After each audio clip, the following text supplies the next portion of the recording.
have always played a very important role in establishing a brand's identity in the market.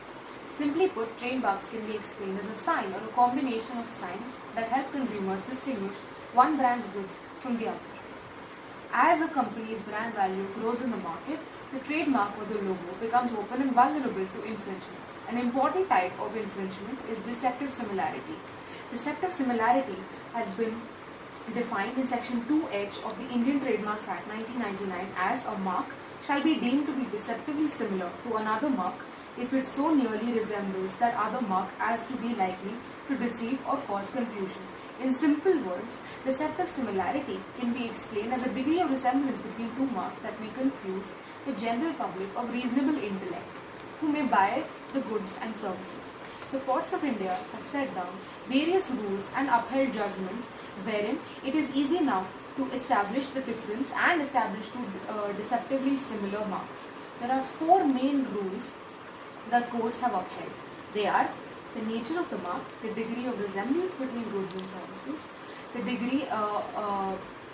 the nature of goods and services in question, the set of consumers that will eventually buy the good or service. However, these rules are merely guidelines. The court, when deciding a case, may not consider all of the rules mentioned above. In South India Beverages Private Limited versus General Mills Marketing Limited, the main dispute was held. The anti-dissection rule was upheld.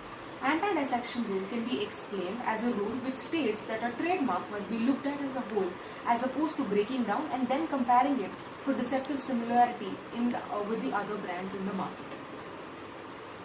The second rule was that of identifying the dominant mark.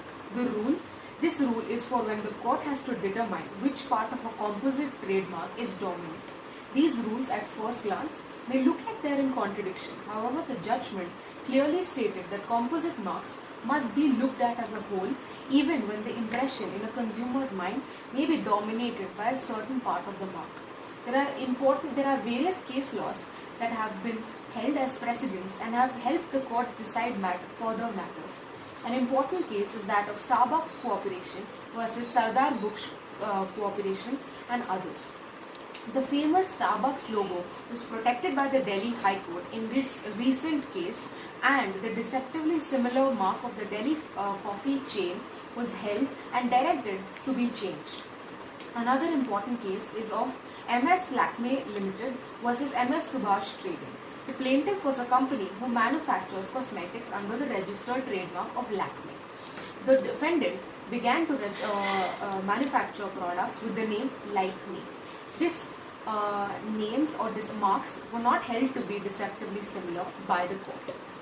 Another important case was that of MS Nandini Deluxe versus MS Karnataka Cooperative Milk Federation Limited. The plaintiff ran a fairly popular restaurant called Nandini in Bangalore. The defendant decided to start selling milk and milk products under the same name. Outraged by this, the plaintiff approached the court claiming that this was a clear case of infringement. The court held that one manufacturer cannot hold a mark completely for himself and the restrict brand owners of a completely different class of trade. Thus, it was held that there was no scope of deception if the nature of goods and services or the company's nature in goods and services were different.